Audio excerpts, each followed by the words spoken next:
नमस्कार श्रोताओं, प्रस्तुत है हमारा साप्ताहिक कार्यक्रम प्रादेशिक समाचार दर्शन। मैं हूं प्रशांत सिंगर। श्रोताओं, जैसा कि आप सभी जानते हैं, हमारे इस कार्यक्रम में हम लेकर आते हैं प्रदेश के विभिन्न जिलों की समसामयिक गतिविधियों पर आधारित अपनी विशेष रिपोर्ट। तो आइए शुरुआत करते हैं आज के प्रादेशिक समाचार दर्शन की। प्रादेशिक समाचार दर्शन में हमारी पहली खबर है रतलाम जिले से। यहां 27 जून को मुख्यमंत्री डॉक्टर मोहन यादव की उपस्थिति में राज्य स्तरीय रीजनल इंडस्ट्रीज स्किल एवं डेवलपमेंट कॉन्क्लेव प्रस्तावित है। इस संबंध में अधिक जानकारी दे रहे हैं रतलाम से हमारी संवाददाता अदिति मिश्रा। मुख्यमंत्री डॉक्टर मोहन यादव की उपस्थिति में राज्य स्तरीय regional industries skill and employment conclave का आयोजन 27 जून को रतलाम में होगा। रतलाम में होने वाले इस रीजनल कॉन्क्लेव में लगभग 2500 से ज्यादा उद्यमी भाग लेंगे। इसकी तैयारियों को लेकर शहर विधायक और प्रदेश के सूक्ष्म लघु एवं मध्यम उद्योग मंत्री चैतन्य काश्यप और जिला प्रशासन लगातार समन्वय करके तैयारियों में जुटे हैं। मंत्री श्री काश्यप ने बताया कि केंद्र और राज्य सरकार मध्य प्रदेश में उद्योग को बढ़ावा देने के लिए लगातार योजनाओं का संचालन कर रही है। रतलाम में होने वाले इस कॉन्क्लेव से औद्योगिक विकास को गति मिलेगी। इस कॉन्क्लेव में लगभग 2500 से अधिक प्रतिभागी सम्मिलित होंगे। इसमें 1 लाख पात्र को स्वरोजगार के लिए ऋण का वितरण किया जाएगा। इसके अलावा 350 करोड़ से अधिक की लागत के 35 से अधिक औद्योगिक क्षेत्रों व क्लस्टरों का भवन और भूमि पूजन और लोकार्पण भी होगा। 1500 करोड़ से अधिक निवेश की 50 से अधिक इकाइयों का भूमि पूजन और लोकार्पण भी किया जाएगा। कॉन्क्लेव में 500 से अधिक उद्यमियों को आशय पत्र और भूमि आवंटन होगा ताकि वे वहां पर अपने उद्यम स्थापित कर सकें। इसके अलावा 500 से अधिक युवाओं को ऑफर लेटरों का वितरण होगा। मुख्यमंत्री डॉक्टर यादव द्वारा रतलाम में 100 से अधिक लाभार्थियों को लोक माता देवी अहिल्याबाई प्रशिक्षण कार्यक्रम योजना के तहत भी अनुदान दिया जाएगा। इसके अलावा मुख्यमंत्री कुछ उद्योगपतियों और निवेशकों से 1-to-1 चर्चा करके औद्योगिक विकास की संभावनाएं भी तलाश करेंगे। समाचार दर्शन के लिए रतलाम से मैं अदिति मिश्रा। हमारी दूसरी रिपोर्ट है पन्ना जिले से। यहाँ दक्षिण पन्ना वनमंडल अंतर्गत 10 गांव में विभिन्न स्थानों पर सौर ऊर्जा संचालित स्ट्रीट लाइट्स स्थापित की गई हैं, जिससे रात्रिकालीन सुरक्षा एवं सुविधा में उल्लेखनीय सुधार हुआ है। पेश है पन्ना जिले से हमारे संवाददाता दिलीप कुमार शर्मा की ये रिपोर्ट।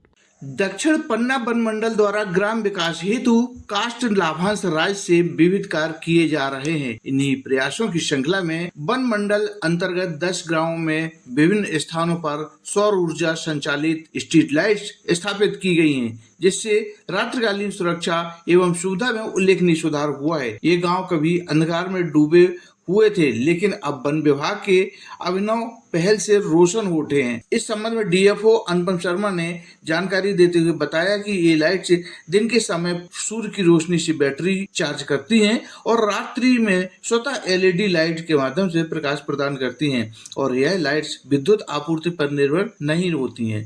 वहीं स्थानीय ग्रामीणों ने बताया कि रात्रिकालीन आवागमन अब अधिक सुरक्षित हुआ है। महिलाओं, बुजुर्ग और बच्चों में आत्मविश्वास बढ़ा है। वन विभाग के इस नवाचार को ग्रामीणों द्वारा सराहा जा रहा है। प्रादेशिक समाचार दर्शन के लिए पन्ना से मैं दिलीप कुमार शर्मा। अब हम रुक करते हैं रीवा जिले की तरफ। यहाँ जनजातीय समुदायों को सशक्त बनाने के लिए प्रधानमंत्री जनजातीय न्याय महाअभियान और धरती आबा जनजातीय ग्राम उत्कर्ष अभियान चलाया जा रहा है। अधिक जानकारी दे रहे हैं हमारी रीवा संवाददाता आरती श्रीवास्तव। जिले में जनजातीय समुदायों को सशक्त बनाने के लिए प्रधानमंत्री जनजातीय न्याय महाअभियान एवं धरती आबा जनजातीय ग्राम उत्कर्ष अभियान चलाया जा रहा है। ये अभियान 15 जून से आरंभ हो चुका है और आगामी 30 जून तक चलाया जाएगा। अभियान के अंतर्गत रीवा और गंगेय विकास खंड के 1, रायपुर करचुलियान के 4, सिरमौर के 153, जवा के 118 गांव सम्मिलित किए गए हैं। अभियान के तहत इन ग्रामों में शिविर लगाकर पात्र हितग्राहियों को शासन की योजनाओं से लाभान्वित किया जा रहा है। अभियान के दौरान मौके पर ही Aadhaar card, Ayushman card, ration card, Jan Dhan Yojana, सामाजिक सुरक्षा पेंशन, छात्रवृत्ति, जाति प्रमाण पत्र, प्रधानमंत्री सुरक्षा बीमा तथा प्रधानमंत्री किसान सम्मान योजना सहित अन्य सामाजिक सुरक्षा योजनाओं के आवेदन प्राप्त प्राप्त करके हितग्राहियों को इन योजनाओं का लाभ दिया जा रहा है। अभियान के तहत शिविरों के माध्यम से स्वास्थ्य विभाग, खाद्य विभाग, पंचायती राज विभाग, ग्रामीण विकास विभाग, सामाजिक न्याय विभाग, कृषि विभाग तथा राजस्व विभाग सहित सभी विभागों में समन्वय से हर पात्र हितग्राही को विभिन्न योजनाओं का लाभ दिया जा रहा है। प्रादेशिक समाचार दर्शन के लिए रीवा से मैं आरती श्रीवास्तव। हमारी अगली खबर है नीमच जिले से। यहाँ प्रदेश का पहला ऐसा गांव है जो तालाबों के गांव के नाम से जाना जाता है। सुनिए नीमच जिले से हमारे संवाददाता दिनेश प्रजापति की ये रिपोर्ट। जिले की मनासा तहसील का गांव पूरे प्रदेश का पहला ऐसा गांव है जिसे तालाबों के गांव के नाम से जाना जाता है। 17 साल पहले रामपुरा निवासी श्री आरपी गुप्ता ने खेत में तालाब बनाने की एक योजना का नवाचार अपने क्षेत्र के किसानों के समक्ष रखा था, जिसने किसानों को प्रोत्साहित किया।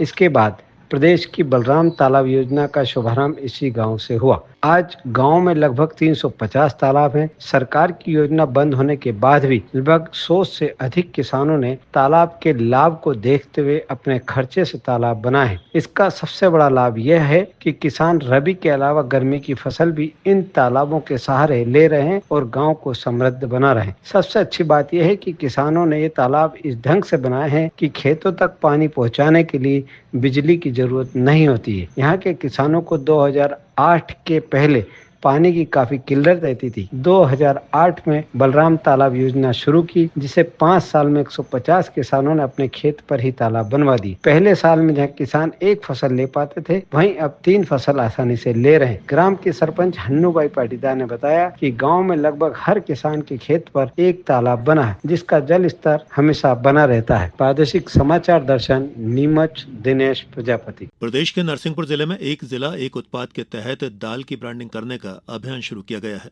जिले के गाडरवाड़ा के अरहर दाल अपनी खासियतों के चलते बेहद ही स्वादिष्ट और स्वास्थ्यवर्धक है। नरसिंहपुर जिले से पेश है हमारे संवाददाता आशीष जैन की ये रिपोर्ट। मध्य प्रदेश के कृषि प्रधान नरसिंहपुर जिले के गाडरवाड़ा की अरहर दाल को सारे देश में उसकी खासियतों के चलते जाना जाता है। इस दाल को बनाने का देशी तरीका इसको और भी खूब बनाता है और यही वजह है कि ये स्वास्थ्य के लिए भी बेहद हितकर है। जिला प्रशासन इसे एक जिला एक उत्पाद के तहत आगे बढ़ाने की तैयारी कर रहा है, तो वहीं जिले की स्व सहायता समूहों के द्वारा इस दाल को बड़े बड़े कंपनियों को ब्रांडिंग करके बेचने की तैयारी की जा रही है। इस संबंध में ज्यादा जानकारी दे रही है कलेक्टर श्रीमती शीतला पटले। नरसिंहपुर में जो हमारे यहाँ विशेषकर गाडरवाड़ा एरिया आसपास एरियाज में दाल होती है, तुअल दाल, वो अत्यधिक फेमस है और यहाँ से राज्य में और इवन बाहर भी, और अब तो जो एक्सपोर्ट ओरिएंटेड भी हमारा फोकस हो रखा है और ये दाल हमारी बाहर जाना भी स्टार्ट हो चुकी है, क्योंकि ये घर घर में पैदा हो रही थी पूर्व से भी और अभी भी लगातार बहुत सारे किसान इसमें शामिल है। तो इसमें ये आइडिया था कि जो हमारी एसएचजी की महिलाएं हैं उनको वो घरेलू तौर पे इसको बना के और जो पुराना हमारे एक टेस्ट हुआ करता था उसके माध्यम से इसको मार्केट तक पहुंचाया जाए। तो इसीलिए एक एफपीओ भी बनाया गया इसमें प्रयत्न करके। लगभग 1600 महिलाएं शक्ति नामक एफपीओ से जुड़ी हुई हैं, जिनमें से 600 से 650 महिलाएं हमारी जो हैं वो दाल को करने का कार्य करती हैं। और ये जो दाल होती है हमारी गाडरवाड़ा की, क्योंकि हाथों से दरी जाती है, इसलिए इसके स्वाद में भी विशेष भिन्नता है और उसी की वजह से नर्मदा नेचुरल्स करके एक पैकेजिंग और ब्रांड क्रिएट किया गया है, जिनको हमने विभिन्न ऑनलाइन प्लेटफॉर्म में भी उपलब्ध कराया गया है, अमेज़न इत्यादि पे। साथ ही साथ लोकल मार्क को भी हम लोग कैप्चर करने की कोशिश कर रहे हैं, जैसे कि इसमें जीआई टैगिंग के लिए भी हमारा प्रशासन लगातार प्रयत्नशील है। नरसिंहपुर से प्रादेशिक समाचार दर्शन के लिए मैं आशीष जैन। सतना जिले में जिला बाल संरक्षण इकाई कार्यालय में संचालित सशक्त वाहिनी अभियान की निःशुल्क कक्षा में अध्ययन करने वाली बेटियों के लिए पैड बैंक स्थापित किया गया है। पैड बैंक का मतलब सैनिटरी नैपकिन का एक ऐसा बैंक जहां से जरूरतमंद महिला और बालिकाओं और लड़कियों को मुफ्त सैनिटरी नैपकिन उपलब्ध कराया जाता है। इस संबंध में अधिक जानकारी दे रहे हैं हमारे सतना संवाददाता लाल बहादुर तिवारी। बेटी बचाओ बेटी पढ़ाओ योजना अंतर्गत सतना में जिला बाल संरक्षण इकाई कार्यालय में संचालित सशक्त वाहिनी अभियान की निःशुल्क कक्षा में अध्ययन करने वाली बेटियों के लिए पैड बैंक स्थापित किया गया है। पैड बैंक का मतलब सैनिटरी नैपकिन का एक ऐसा बैंक जहां से जरूरतमंद महिलाएं और लड़कियों को मुफ्त में सैनिटरी पैड उपलब्ध कराए जाते हैं। इस बैंक के शुभारंभ अवसर पर सीईओ जिला पंचायत संजना जैन द्वारा किया गया। इस अवसर पर उन्होंने बेटियों को माहवारी स्वच्छता तथा पोषण के संबंध में विस्तार से जानकारी दी और बेटियों को आत्मविश्वास को बढ़ाने के लिए उन्हें शिक्षा के साथ खेल कूद में भी आगे रहने की सलाह दी। साथ ही ग्रामीण क्षेत्रों में भी विस्तार देने के लिए संबंधित अधिकारियों को निर्देश दिए। पैड बैंक में प्रत्येक बालिका को प्रति माह निःशुल्क सैनिटरी पैड उपलब्ध कराने का प्रावधान किया गया है, जिसका उद्देश्य माहवारी स्वच्छता तथा पोषण के प्रति जागरूकता फैलाना और बेटियों को सशक्त बनाना है। प्रादेशिक समाचार दर्शन के लिए सतना से मैं लाल बहादुर तिवारी। प्रदेश के रायसेन जिले में जनजातीय समुदायों को सशक्त बनाने के उद्देश्य से धरती आबा जनजातीय ग्राम उत्कर्ष अभियान के तहत शिविर आयोजित कर ग्रामीणों को शासन की जन कल्याणकारी योजनाओं का लाभ दिया जा रहा है। प्रस्तुत है रायसेन जिले से हमारे संवाददाता विनीत माहेश्वरी की ये रिपोर्ट। रायसेन जिले में जनजातीय समुदायों को सशक्त बनाने के उद्देश्य से धरती आबा जनजातीय ग्राम उत्कर्ष अभियान जिले में 15 जून से 30 जून 2025 तक चिन्हित ग्राम पंचायतों में शिविर आयोजित कर ग्रामीणों को शासन की जन कल्याणकारी योजनाओं का लाभ दिया जा रहा है। अभियान के तहत लगाए जा रहे शिविर में आयुष्मान कार्ड, जाति प्रमाण पत्र, जनधन खाता के वितरण के साथ ही प्रधानमंत्री उज्ज्वला योजना, प्रधानमंत्री मत्स्य संपदा योजना,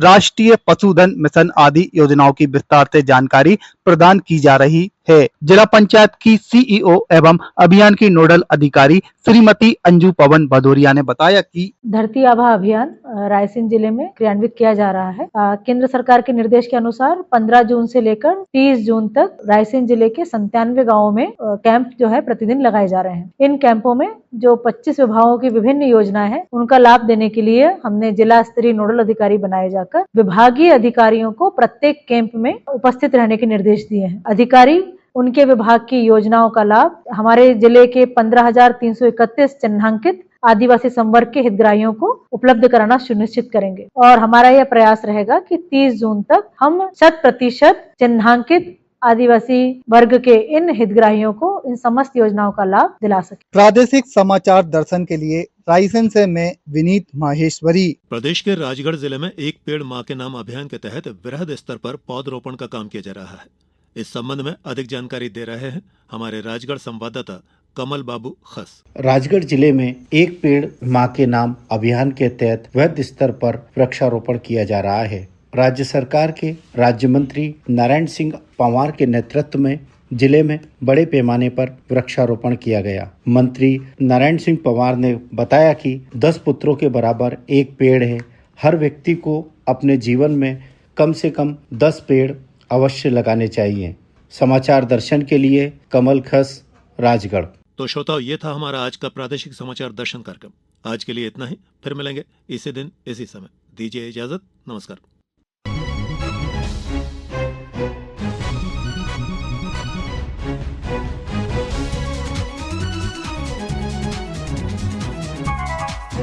Thank you.